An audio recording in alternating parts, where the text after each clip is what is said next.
Volume study 4 ಯೆಹೋವನ ಮುಯ್ಯಿ ತೀರಿಸುವ ದಿನದ ಹರ್ಮೆಗೆದೋನ್ ಯುದ್ಧ ಅಧ್ಯಾಯ 9 ಸಂಘರ್ಷವನ್ನು ತಡೆಯಲಾಗದು ಲೌಕಿಕ ಜ್ಞಾನಿಗಳ ಸಾಕ್ಷಿ ಪುಟ 293 ಕಳೆದ 50 ವರ್ಷಗಳ ಶಾಸನದ ಇತಿಹಾಸವನ್ನು ಬಡ ಮತ್ತು ಕಾರ್ಮಿಕ ವರ್ಗಗಳ ಸುಧಾರಣೆಗಾಗಿ ಬರೆಯಲು ಸಂಪುಟಗಳು ಬೇಕಾಗುತ್ತವೆ, ಆದರೆ ಅದನ್ನು ಈ ಕೆಳಗಿನಂತೆ ಸಂಕ್ಷಿಪ್ತಗೊಳಿಸಬಹುದು.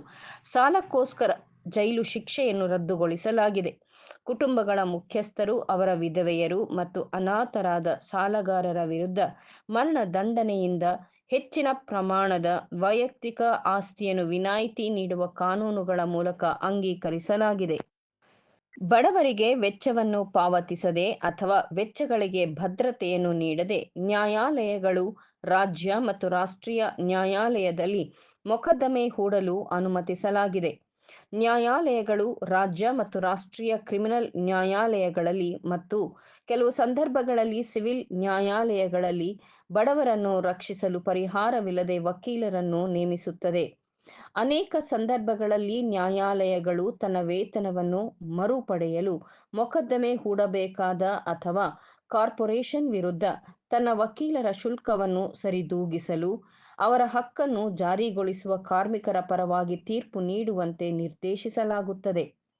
7 ಗಂಟೆಗಳು ಅಥವಾ ಕೆಲವು ಸಂದರ್ಭಗಳಲ್ಲಿ ಮತ್ತು 8 ಅಥವಾ 9 ಗಂಟೆಗಳು ಸಾರ್ವಜನಿಕ ಸೇವೆಗಾಗಿ ಅಥವಾ ಸಾರ್ವಜನಿಕ ಕೆಲಸಗಳಿಗಾಗಿ ಒಂದು ದಿನದ ದುಡಿಮೆ ಎಂದು ಕಾನೂನಿನಿಂದ ಘೋಷಿಸಲಾಗಿದೆ. ದಿವಾಳಿಯಾದ ಎಸ್ಟೇಟ್ಗಳ ಆಡಳಿತದಲ್ಲಿ ಕಾರ್ಮಿಕರ ವೇತನವು ಆದ್ಯತೆಯ ಹಕ್ಕುಗಳಾಗಿವೆ ಮತ್ತು ಕೆಲವು ಸಂದರ್ಭಗಳಲ್ಲಿ ವೇತನವನ್ನು ಸಾಮಾನ್ಯವಾಗಿ ಆದ್ಯತೆಯ ಹಕ್ಕುಗಳನ್ನು ಮಾಡಲಾಗುತ್ತದೆ.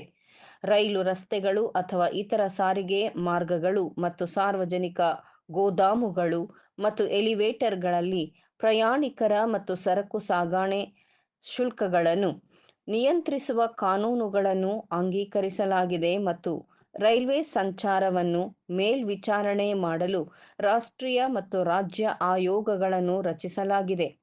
ಅದರ ಮೂಲಕ ಶುಲ್ಕಗಳನ್ನು 2/3 ಅಥವಾ ಅದಕ್ಕಿಂತ ಹೆಚ್ಚು ಕಡಿಮೆ ಮಾಡಲಾಗಿದೆ. ಬಡ್ಡಿ ದರವನ್ನು ಕಡಿಮೆ ಮಾಡುವ ಕಾನೂನುಗಳು ಬಹುತೇಕ ಎಲ್ಲಾ ರಾಜ್ಯಗಳಲ್ಲಿ ಅಂಗೀಕರಿಸಲ್ಪಟ್ಟಿವೆ ಮತ್ತು ಅಡಮಾನಗಳು ಅಥವಾ ನಂಬಿಕೆಯ ಕಾರ್ಯಗಳ ಸ್ವತ್ತು ಮರುಸ್ವಾಧೀನದ ನಂತರ ವಿಮೋಚನೆಗಾಗಿ ಅಂದರೆ ಬಿಡುಗಡೆಗಾಗಿ ಸಮಯವನ್ನು ವಿಸ್ತರಿಸಲಾಗಿದೆ. ರೈಲ್ವೆಗಳು ಮತ್ತು ರಸ್ತೆಗಳಿಗೆ ಬೇಲಿ ಹಾಕುವ ಅಗತ್ಯವಿದೆ ಅಥವಾ ಬೇಲಿಯಲ್ಲಿ ವಿಫಲವಾದಲ್ಲಿ ಅದರ ಪರಿಣಾಮವಾಗಿ ದುಪ್ಪಟ್ಟು ಹಾನಿಯನ್ನು ಪಾವತಿಸಬೇಕಾಗುತ್ತದೆ. ಅವರು ತಮ್ಮ ಕೆಲಸಗಾರರಿಗೆ ಸುರಕ್ಷಿತ ಸ್ಥಳಗಳು ಮತ್ತು ಉಪಕರಣಗಳನ್ನು ಒದಗಿಸುವ ಅಗತ್ಯವಿದೆ. ತಯಾರಕರು ಮತ್ತು ಗಣಿ ನಿರ್ವಾಹಕರು ತಮ್ಮ ಉದ್ಯೋಗಿಗಳ ಸುರಕ್ಷತೆ ಮತ್ತು ಸೌಕರ್ಯಕ್ಕಾಗಿ ಸ್ಥಳಾವಕಾಶ ಮತ್ತು ಯಂತ್ರೋಪಕರಣಗಳನ್ನು ಒದಗಿಸುವ ಅಗತ್ಯವಿದೆ. ಕಾರ್ಮಿಕ ಸಂಘಟನೆಯ ಸಂಯೋಜನೆಯನ್ನು ಕಾನೂನಿನಿಂದ ಅಧಿಕೃತಗೊಳಿಸಲಾಗಿದೆ. ಕಾರ್ಮಿಕ ದಿನವನ್ನು ರಾಷ್ಟ್ರೀಯ ರಜಾದಿನವನ್ನಾಗಿ ಮಾಡಲಾಗಿದೆ. ಕಾರ್ಮಿಕ ರಾಜ್ಯ ಮತ್ತು ರಾಷ್ಟ್ರೀಯ ಆಯುಕ್ತರನ್ನು ಅಂಕಿ ಅಂಶಗಳನ್ನು ಸಂಗ್ರಹಿಸಲು ಮತ್ತು ಸಾಧ್ಯವಾದಷ್ಟು ಮಟ್ಟಿಗೆ ಕಾರ್ಮಿಕ ವರ್ಗಗಳ ಪರಿಸ್ಥಿತಿಗಳನ್ನು ಸುಧಾರಿಸಲು ನೇಮಿಸಲಾಗಿದೆ.